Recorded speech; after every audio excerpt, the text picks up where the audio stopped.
What is going on, everyone? It is me, the Lone Vault Wanderer, with an Elder Scrolls or Skyrim video, which is a little bit different. I don't usually do Elder Scrolls videos on my channel, but with the recent news of PS4 mod support for both Fallout 4 and the Elder Scrolls Skyrim Special Edition that was released by Bethesda, I feel like it's an appropriate time to actually discuss and talk about this game on my channel, because it is somewhat relevant.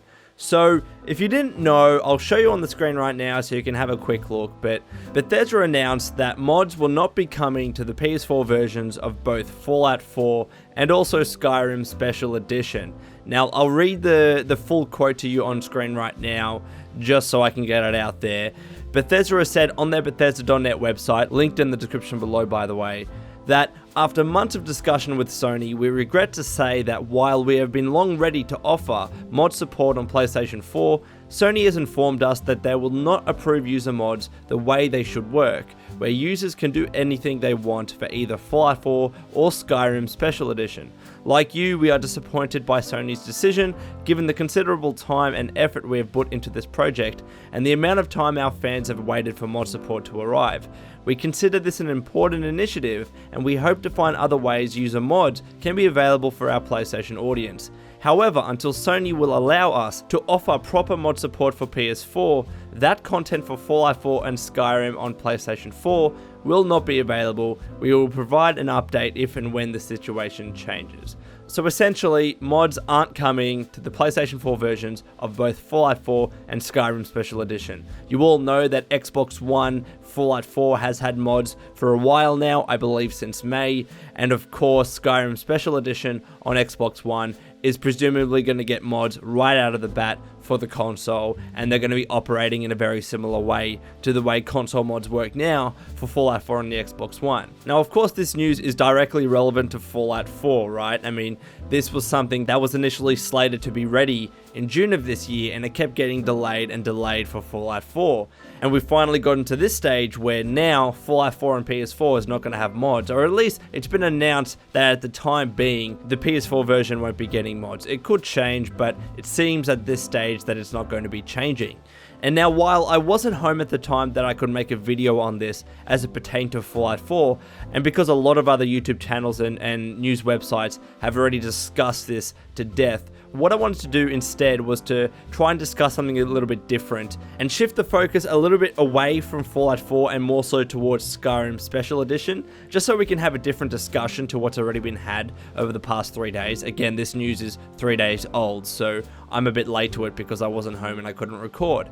But the question that I wanted to ask was, does the fact that the PS4 version of Skyrim Special Edition not having mods mean that that version of the game is not worth purchasing right now? And that's the question that I posed for you in today's video, so please let me know your thoughts in the comments below, and I'll definitely be giving you mine. So I guess the question can be posed in a slightly different way as well, by asking, is Skyrim on its own a good game without mod support or without mods? And I think, of course, these games, whether it's Fallout, whether it's Skyrim, any of these kinds of Bethesda Game Studios games, I think they certainly all stand on their own as great games without even considering mods. I mean, I started playing Bethesda Game Studios games with Fallout 3, not Skyrim, like some other people might have started with.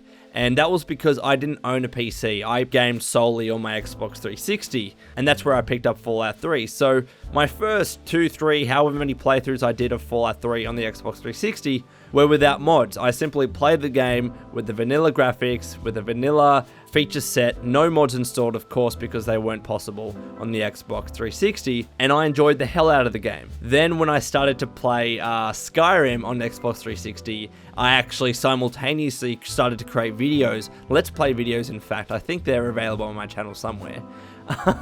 And I uploaded those to my channel, and people straight away said, "Lone, this looks ugly as hell, you know, why aren't you playing Skyrim on the PC? You can mod it, it's so much better, etc." So it was actually those conversations and those comments on my videos that actually prompted me to get a gaming PC and prompted me to start modding my games. And I actually started, well, I can't remember the specific order, but it was with both Fallout 3 and Skyrim, and I ended up modding those games and played. I still haven't played Skyrim as much as I would have liked, but the point that I'm still trying to get across is that I still do think Bethesda Game Studios games stand on their own without mod support. The way I view mod support and mods, and this is certainly more so based on my experience playing Fallout, Fallout 3, New Vegas, Fallout 4, etc., as opposed to Elder Scrolls Skyrim, but I think the arguments apply nonetheless. I view mods as something that enhances the replayability of a game. I view mods as a way to improve the game, to add more quests, etc. after you've already played the game once through, as the way the developers essentially intended it. And this is just my personal opinion. Of course, I'm not saying this is the argument that applies and that, it's the only thing that's correct. But just from my personal experience, I did this with Fallout 4 as well. I played that game from start to finish without any mods, purely the vanilla version. I didn't even add any graphics mods or anything like that. I seriously just played the game from start to finish, mostly because I had the Xbox One edition 2 weeks early. I'll keep reminding Manny of that. But I played this game from start to finish without any mods at all. But even if I did have the game early on PC, I still would have done the exact same thing. One, out of pure necessity, because mods wouldn't have been available before the launch of the game when I had my review code. But secondly, even if I was a regular fan or a regular consumer and purchased that game on day one, and even if there were some mods already available, like there were in the couple of days post-launch, I still wouldn't have installed them until I had finished the main story of the game and a large bulk of the side quests, until I got bored and decided to play the game for a second time or maybe a third time.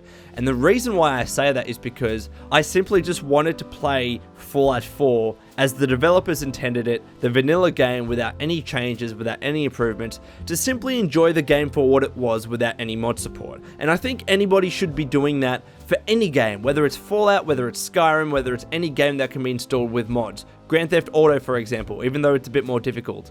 Doom, for example, even though you can't really mod the game as much as you can with Fallout or Skyrim / Elder Scrolls.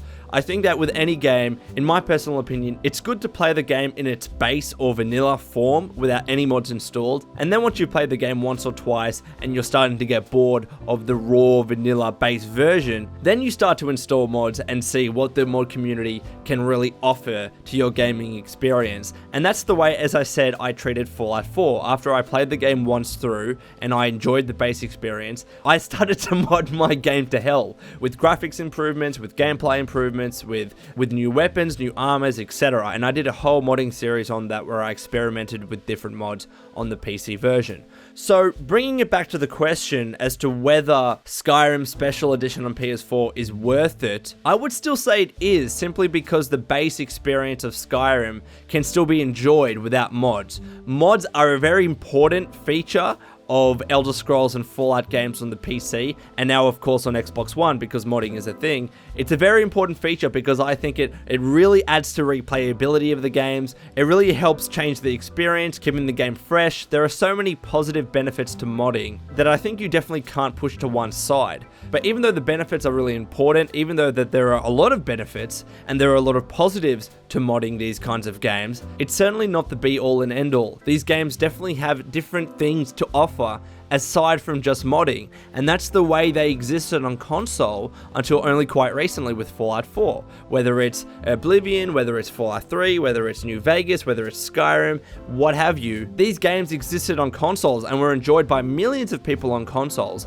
for many, many years without any mod support or without any mods. So when you look to Skyrim Special Edition on PS4, of course it still has value, of course it still should be played if that's what you want to do, of course it's still worth playing even though modding is not going to be available like it is with the Xbox One. But what I definitely will say as my second point, the lack of the ability to mod PS4 Skyrim Special Edition does mean it's the inferior product. Unfortunately, it does. If you have no interest in modding, if you don't see the benefits of it, if you simply just do not care about modding and simply want to play the base vanilla game of Skyrim, then in your eyes, and it's all about personal perspective, then in your eyes, it won't be the inferior product because that's all you care about. However, if you do have an interest in modding, if you want to start modding your game and you can't afford a PC or whatever your reasons are, and you look to Skyrim Special Edition on the Xbox One versus the PS4 version, of course it's going to be an inferior product. And this is not a fanboy statement, this is just an objective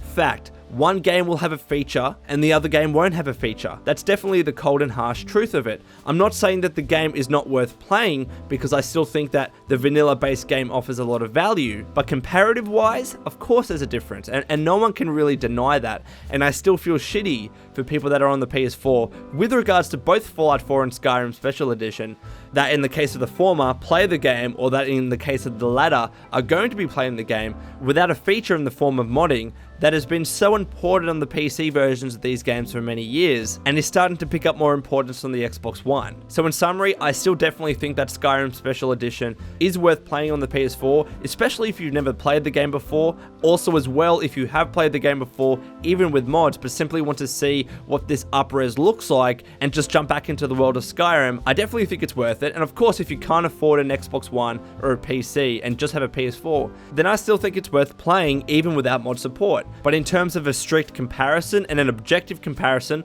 of course there is a big difference with the Xbox One and PC version. Of course, PC even stands out right at the top above Xbox One, because the modding capabilities on the PC for both Fallout 4 and eventually Skyrim will be so much greater than the Xbox One. But of course, PS4 will have none of that. So if you do want to mod, or if you do have an interest in modding, or if you own multiple consoles, then of course it's going to affect your decision as to whether you purchase on a PS4 or whether you purchase it on the Xbox One or PC. And again, I feel for you PS4 players that only have a PS4 and you can't purchase a separate console just to play a different version of the game. I personally couldn't justify the purchase of buying a separate console just to play the same game with an added feature. It's an important feature, don't get me wrong, but is it important enough to justify the purchase of a $300 to $400 to $500 console depending on where you are and depending what version you get? For me, no, it's not. So again, I would love to get your thoughts about this topic in the comments below. Let me know, and until next time, this has been the Lone Vault Wanderer. Please take care of yourself, and would you kindly keep fighting the good fight.